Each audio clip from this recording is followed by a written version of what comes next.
사랑의 하나님, 은혜를 감사합니다. 저희들의 삶을 지켜주시고 인도하여 주시고 우리가 그분과 더불어서 함께 언약 안에 살 수 있도록 우리를 불러주신 하나님을 찬양합니다. 허물밖에 없는 이 죄인을 주님께서 거룩하게 살도록 불러주셨지만 하나님, 우리가 하나님 앞에서 우리 자신들을 돌아보면 한없이 하나님 앞에서 낮아질 수밖에 없는 우리 자신들을 돌아봅니다.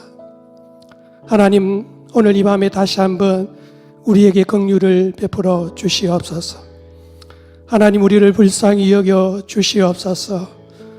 오늘 이 밤을 통해서 우리 가운데 임재하시는 그 하나님으로 인하여서 새 힘을 얻는 이 시간 되게 하여 주시옵소서.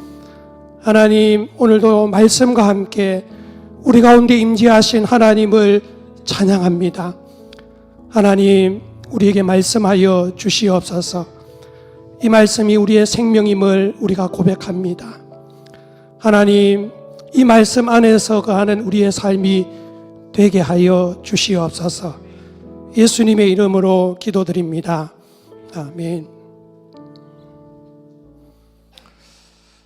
오늘 말씀은 출애굽기 20장 1절부터 3절까지 말씀을 같이 읽겠습니다.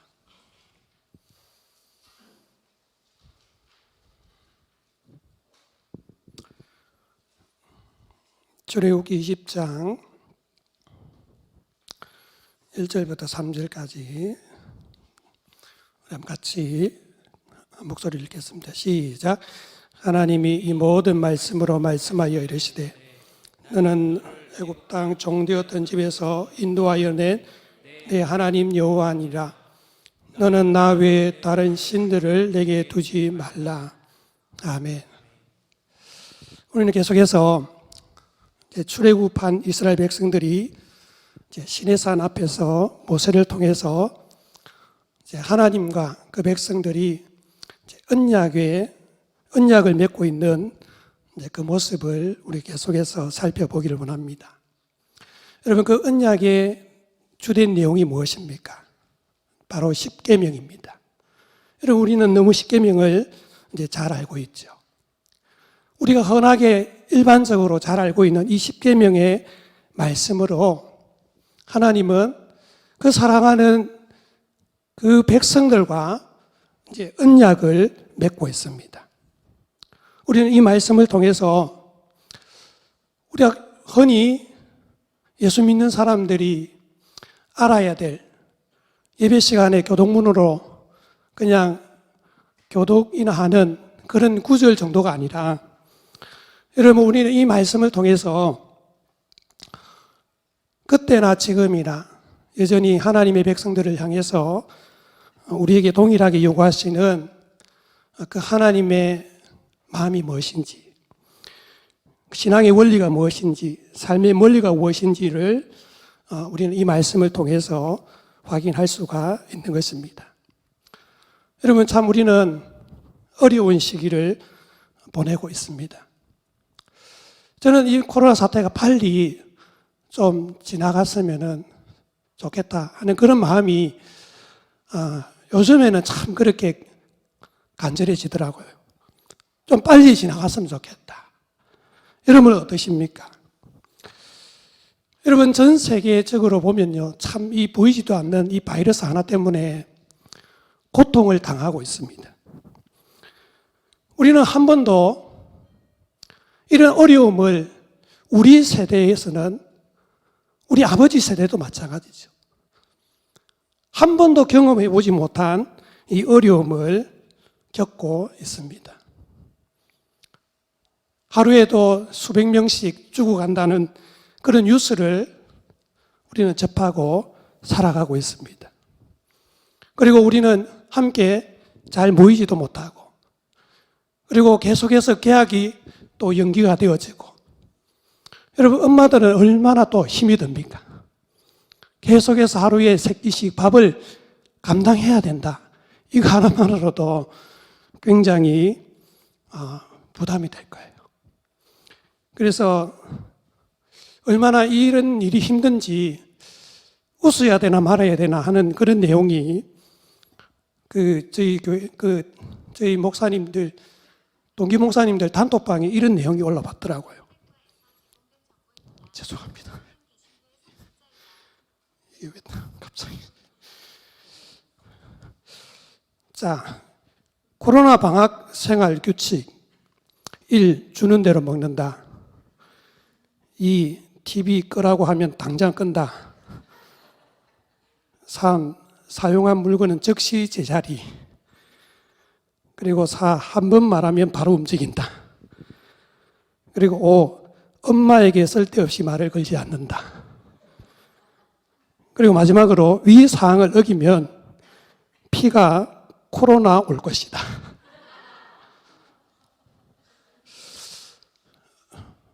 혹시 우리 어머니들은 많이 와닿지 않습니까, 여러분? 그리고 여러분, 중국이 우리보다 앞서서 이제 이런 사태를 겪고 나서 이제 좀 안정이 됐는데요. 안정이 되고 난 이후에 뉴스를 접하니까요, 이혼이 급증을 했다는 거예요. 여러분은 어떠십니까? 혹시 우리가 교회에서 만났는데 어느 집사님이 이혼했다더라. 그런 일이 없게 되기를 바랍니다. 사랑하는 여러분, 이런 어려움들을 여러분 잘 이겨낼 수 있으시기를 주님의 이름으로 축복합니다. 여러분, 우리는 어떤 상황 속에서도 우리가 붙들어야 될 하나님의 말씀이 있습니다. 바로 오늘 그것이 그 말씀을 하나님께서 우리에게 주고 있습니다. 어느 상황에서도 하나님과 언약을 맺은 그 백성들이 붙들어야 될 이 언약의 말씀. 여러분, 이 언약의 말씀을 붙들고 이 언약 안에 살면, 그리고 또 이 언약 안에서 살면서 그 하나님과 언약의 관계를 누리며 살아갈 수 있도록 부름을 받은 자가 바로 오늘 저와 여러분들이라는 거예요. 그러므로 우리가 이 10가지의 말씀을 단면적으로 아는 것이 아니라 그 속에 이 짧은 한마디 한마디, 그 주님의 한마디 속에 얼마나 깊은 뜻이 있는가를 깨닫는 것이 무엇보다도 우리에게 중요하다고 생각합니다. 그래서 오늘 먼저 1계명을 살펴보기 전에 우리가 지난 시간에 서론의 말씀을 우리가 살펴보지 않았습니까? 여러분 기억이 나십니까? 우리가 서론의 말씀을 통해서 왜 이 10가지의 말씀을 우리가 붙들어야 하는가? 왜 이 말씀을 우리가 귀담아 듣고 이 말씀 가운데서 살아야 하는가를 우리가 먼저 살펴보았습니다. 우리 한번 같이 읽어봅니다. 출애굽기 20장 1절 2절의 말씀 한번 같이 읽어봅니다. 시작.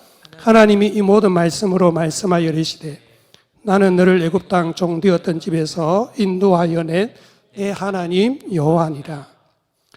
여러분, 왜 이 말씀을 우리가 귀담아 듣고 이 말씀 가운데 거하고 이 말씀 안에 평생을 우리가 살아야 할까요? 왜냐하면 그것은요, 너희의 하나님, 너를 애굽 땅 종되었던 집에서 인도하여 낸 너희 하나님 여호와의 말씀이기 때문에. 여러분, 지금 이 시내산 앞에서 하나님과 언약을 맺고 있는 이 백성들의 삶을 한번 보십시오. 불과 2달 전만 해도 그들의 운명이 어떠했습니까?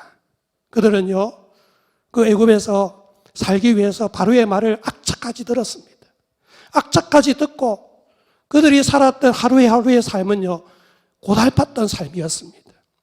그렇게 고달파게 바로의 말을 잘 듣고 살았지만은 그들에게 돌아오는 대가는요, 죽음밖에 없었습니다.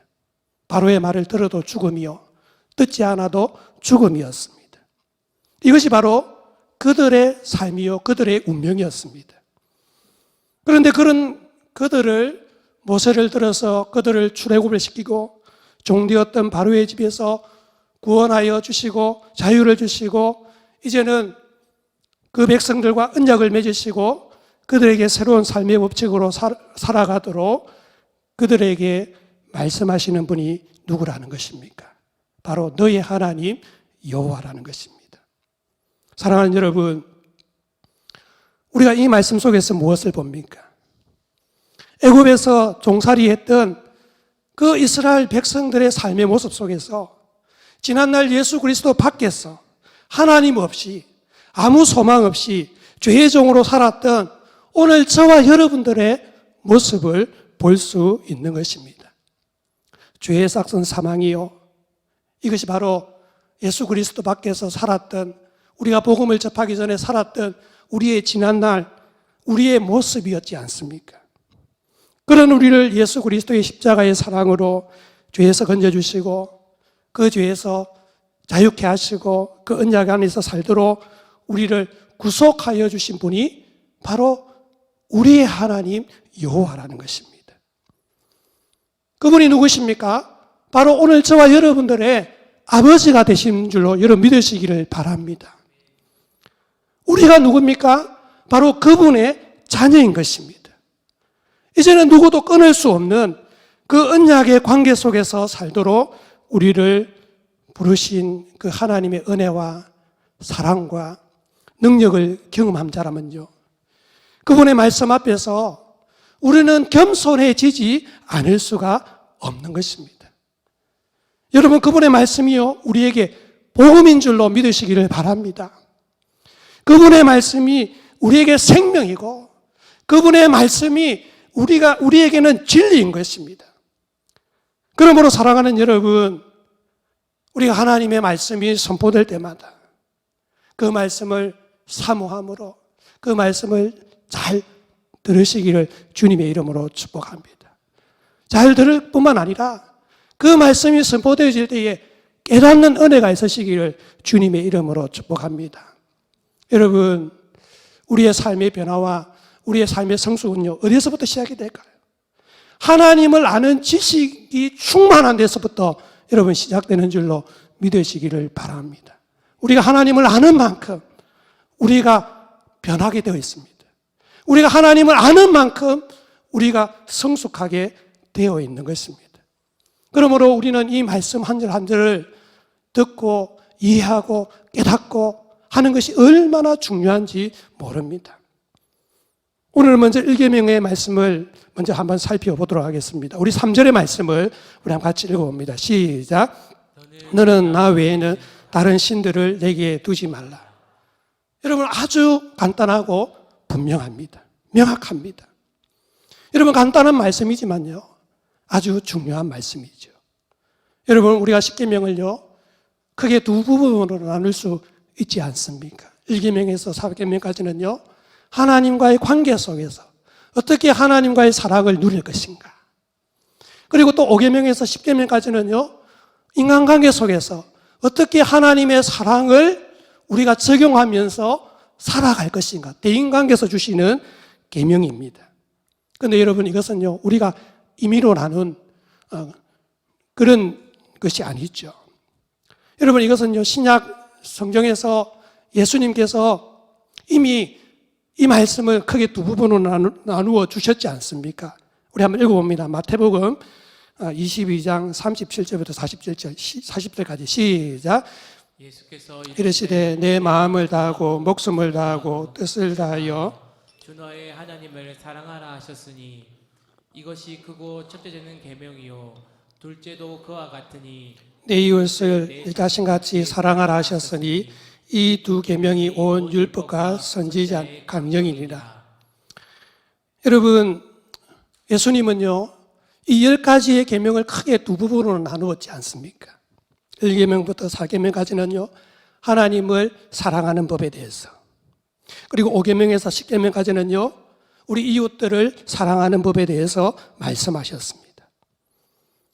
그럼 먼저 하나님을 사랑하는 법에 대해서 여러분 10계명이 어떻게 말하고 있느냐, 간략하게 이제 먼저 살펴보자면요, 1계명은요 예배의 대상에 대해서 말하고 있습니다. 그러니까 우리가 예배해야 될 대상은요 오직 여호와 하나님 한 분밖에 없음을 말씀하고 있습니다. 하나님만 예배하라는 것입니다. 그리고 2계명은요, 예배의 방법에 대해서 말하죠. 어떻게 예배하라는 것입니까? 우상을 새겨서 예배하는 것이 아니라 하나님을 예배할 때는요, 믿음으로 예배하라는 것입니다. 그리고 3계명은요, 예배의 내용에 대해서 말합니다. 여호와의 이름을 망령되이 부르지 말라. 이것은요, 그 예배 가운데 하나님의 임재가 충만해야 된다는 거예요. 거룩하신 하나님을 담아내지 않으면 안 된다는 거예요. 그리고 4계명은요, 예배의 시간을 이야기합니다. 안식일을 구별하여 거룩히 지키라. 여러분, 이렇게 1계명에서 4계명까지 하나님을 섬기고 하나님을 예배하고 하나님만 사랑하는 법에 대해서 말씀하고 있습니다. 오늘 1계명을 우리가 살펴보는데요, 1계명은 뭐라고 했습니까? 예배의 대상에 대해서 말씀하고 있다고 했습니다. 출애굽 20장 3절이 1계명이죠. 너는 나 외에는 다른 신을 내게 두지 말라. 여러분, 여기에 보면요, 나 외에는 여러분, 이것은 히브리 원어적인 의미로 본다면요, 내 얼굴 앞에서, 내 면전 앞에서, 그러니까 하나님 앞에서 다른 신을 두지 말라는 거예요. 다시 말하면요, 이 말씀은 이것입니다. 오직 여호와 하나님만 섬기라는 것입니다. 그러면 여러분, 우리가 이 말씀을 여러분 한번 생각해 보십시오. 오직 하나님만 섬기라고 그렇게 말하면 되지, 왜 하나님께서 1계명을 너는 나 외에 다른 신을 내게 두지 말라 그렇게 말씀하셨을까요? 여러분, 이 말씀 속에 내포하고 있는 의미가 있지 않겠습니까? 여러분, 우리가 하나님의 자녀이지 않습니까? 그리고 또 우리가 하나님을 예배합니다. 그런데 가만히 한번 보십시오. 여러분, 하나님만 섬기고 하나님만 예배하고 하나님만 사랑하고 하나님만 추구하고 계십니까? 그러지 않더라고요. 제가 가만히 이 말씀을 돌아보니까요, 하나님보다 더 많은 것을 추구하고 있더라고요. 그러니까 이 말씀은 뭐냐? 우리가 하나님을 예배하고 하나님을 추구하고 하나님을 섬기며 하나님을 사랑하면서도 동시에 세상이나 세상의 것들을 추구할 수 있다라는 거예요. 하나님도 사랑하고 세상도 사랑하고. 여러분, 얼마든지 우리가 그럴 수 있지 않습니까? 그러므로 하나님께서 오늘 우리에게 분명히 말씀합니다. 나 외에는 그 어떤 대상도 너희가 섬긴다든지 너희가 사랑한다든지 너희가 추구한다든지 너희가 예배한다든지 그래서는 안 된다는 거예요. 오직 하나님만 섬기고 하나님만 예배하라는 것입니다. 사랑하는 여러분, 우리는요, 유일하신 하나님을 믿고 섬기고 예배하는 줄로 믿으시기를 바랍니다. 그런데 세상은 어떻습니까? 유일하신 하나님을 인정하지 않더라고요. 여러분, 세상이 어떻습니까? 유일하신 하나님을 말하고 있습니까? 그렇지 않습니다. 여러분, 세상에는요, 신에 대한 개념들이 굉장히 많더라고요. 다양합니다. 특히나 요즘에는요, 다원주의를 시대를 그렇게 살아가고 있지 않습니까? 한 가지 신만을 말하지 않습니다. 그렇게 말하면 안 되는 시대가 왔습니다. 여러분 신에 대해서 이렇게 이야기하는데요, 다신론도 있고 범신론도 있고 무신론도 있더라고요. 그리고 여러 가지 신론들이 많습니다. 여러분, 다신론이 무엇입니까? 신이 많다는 거예요. 여러분, 지금 우리가 출애굽기를 살펴보고 있는데요, 이 출애굽 이 백성들이 살았던 그 애굽 땅에서도 마찬가지죠. 그 땅의 신도 다신론이었습니다. 그리고 그들이 들어갈 가나안 땅도 마찬가지로 다신론이죠. 그리고 또 로마도 다신론이었습니다. 그리고 또 현재 우리가 살고 있는 일본만 보더라도요, 신이 8만 가지가 넘는다는 거예요. 다신론을 말하고 있습니다. 온갖 신들이 다 있죠. 아이를 생기게 하는 신, 교통사고를 막아주는 신, 재물을 지켜주는 신, 건강을 지켜주는 신, 그런 것들은 말할 것도 없고. 여러분, 우리에게는 온갖 신들이 다 있습니다. 그리고 뿐만 아니라 대표적인 또 신론이 있지 않습니까? 범신론. 여러분, 이것도 다신론하고는 조금 다르지만은요, 모든 사물에 신이 깃들렸다는 거예요. 사람의 속에도 신이 깃들려 있고요, 온갖 자연 만물에 신이 깃들려 있다고 믿습니다. 태양에도 신이 깃들려 있고, 바다에도 신이 깃들려 있고, 나무에도 신이 깃들려 있고, 바위에도 신이 깃들려 있고. 그래서 어떻게 합니까? 많은 사람들이요, 큰 나무에 가서 절을 합니다. 큰 바위에 가서 절을 합니다. 이것이 바로 범신론이죠. 뿐만 아니라 무신론도 있습니다. 신이 많은 것입니다. 범신론은 모든 사물에 신이 깃들려 있다고 믿는 것이죠. 무신론도 마찬가지예요. 무신론은 신이 아예 없다고 믿는 것입니다. 하나님도 없고 예수님도 없고 성령님도 없고 뭐 부처도 없고 신이 있을 수 없다라고 믿는 것도 하나의 신앙이 되는 것입니다. 그런데 하나님께서 오늘 이 일계명의 말씀을 통해서 우리에게 주시는 말씀이 무엇입니까?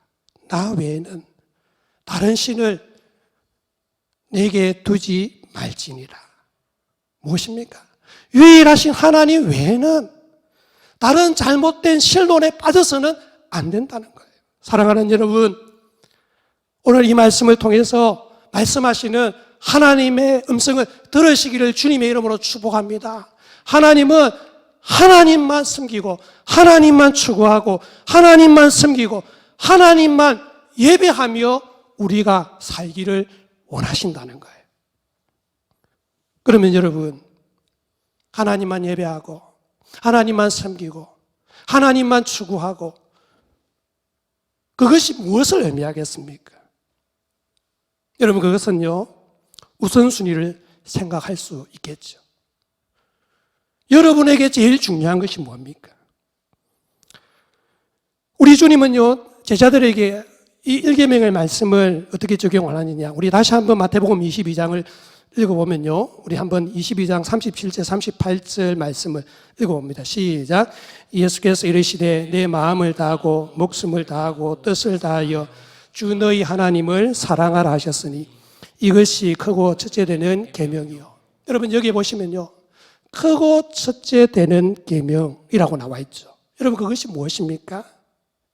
그것은요, 우리가 마음을 다하고 목숨을 다하고 뜻을 다하여 주 너희 하나님을 사랑하고 주 너희 하나님만 추구하고 주 너희 하나님만 예배하는 것.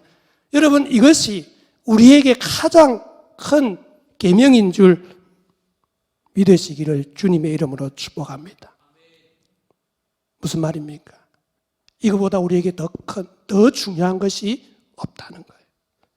우리가 하나님을 사랑하고 하나님을 섬기고 하나님을 추구하는 것보다 우리에게는 더 중요한 것이 있다는 것입니까? 없다는 것입니까? 없다는 거예요. 그러므로 모든 가치의 첫 번째 자리에 여호와 하나님을 두라는 거예요. 우리의 중심에 하나님을 두라는 것입니다. 제일 첫 번째 자리에, 우리 마음의 왕자에 하나님을 두고 우리의 마음을 여호와 하나님으로 충만케 하라는 것입니다. 그렇게 살아가라는 것입니다. 그런데 여러분, 이것은요, 우리의 마음의 문제입니다. 지금 우리의 마음을 한번 돌아보십시오. 우리의 마음이 지금 어디를 향하고 있습니까? 우리의 마음이 세상을 향하고 있습니까? 아니면 우리의 마음이 하나님을 향하고 있습니까? 지금 우리의 마음에 무엇으로 가득 차 있습니까? 우리의 시간, 우리의 물질, 우리의 관심, 우리의 모든 에너지가 어디를 향해서 있는가를 한번 보십시오. 여러분, 사람은 별것이 아닙니다. 자기가 추구하고 자기가 사랑하고 자기가 제일로 여기는 것에 거기에 관심을 두고 거기에 시간을 투자하고 거기에 모든 물질을 투자하고 거기에 자신이 제일로 여기는 것에 모든 것을 다 쏟아부으며 살아가는 가게 되어 있습니다. 여러분, 자식이 제일인 사람은요, 자식에게 모든 것을 다 투자합니다. 여러분, 명예가 최고인 사람은요, 명예를 위해서 자신의 모든 것을 다 드립니다. 여러분, 권력의 맛을 아는 사람 한번 보십시오. 절대로 내려놓지 않습니다. 지금 우리가 총선을 이제 얼마 두고 있지 않은데요. 한번 보십시오, 여러분. 예? 어떻게 해서든지 출마를 하려고 하지 않습니까? 그리고 절대로 여러분 이기려고 하지, 지려고 하지 않습니다. 이기기 위해서는요, 수단과 방법을 가리지 않습니다, 여러분. 이것이 사람이에요. 그러므로 사랑하는 여러분, 우리의 물질과 시간과 관심과 노력과 우리의 정성과 에너지가 먼저 그의 나라와 그의 의를 구하는 것이 되시기를 주님의 이름으로 축복합니다. 하나님을 섬기고 하나님을 추구하고 하나님을 사랑하고 하나님을 예배하는 일에 우리의 모든 노력과 정성과 에너지가 다 드려지게 되기를 주님의 이름으로 축복합니다. 여러분, 우리가 또 여기서 한번 생각해야 될 것이 있습니다. 이것은요, 로드십에 대한 문제입니다. 나의 주인이 누구냐? 오늘 1계명의 가르침은 내 인생의 주인은 여호와 하나님이시라는 거예요. 그분을 주인으로 삼고 그분의 뜻을 따르며 그분을 사랑하며 그분의 복을 받으며 살라는 거예요. 하지만 끊임없이 우리는요, 어떻게 살아가려고 합니까? 내가 내 인생의 주인이 되어서 나의 만족과 유익을 위해서 이 세상이나 이 세상의 것들을 추구하며 살려고 하는 그 죄인의 속성이, 우리가 예수를 믿고 우리가 주님의 일을 한다고 하면서도 여전히 그 속성이 우리를 괴롭힐 때가 많이 있지 않습니까? 그런 우리를 향해서 하나님은 동일하게 오늘 이 출애굽기 3장 20장 3절의 말씀을 통해서 우리에게 말씀하고 있는 것입니다. 여호와 하나님이 우리의 삶의 우선순위가 되고 우리 마음의 중심에 하나님이 계시고 그분이 내 인생의 주인이 되신다는 사실을 어떻게 말씀하십니까? 너는 나 외에는 다른 신을 내게 두지 말라. 사랑하는 여러분, 오늘 이 말씀 앞에서 다시 한번 우리의 마음을 돌아봤으면 좋겠습니다. 우리의 마음의 중심에 정말 하나님이 계신지, 내 마음이 정말 하나님을 향하고 있는지, 내가 어떤 가치를 제일로 여기고 살아가고 있는지 우리가 함께 돌아보기를 원합니다. 그러므로 오늘 저와 여러분의 마음이 여호와 하나님을 향해 가시기를 주님의 이름으로 축복합니다. 우리의 관심이 오직 여호와 하나님만으로 충만케 채워지는 오늘 이 밤이 되시기를 주님의 이름으로 축복합니다. 그래야 주님의 말씀 그대로 우리가 마음을 다하여서, 뜻을 다하여서, 목숨을 다하고 힘을 다하고 정성을 다하여서 오직 하나님만 사랑하고 하나님만 추구하고 하나님만 예배하는 우리의 삶이 되시기를 주님의 이름으로 축복합니다. 우리 찬송하시겠습니다.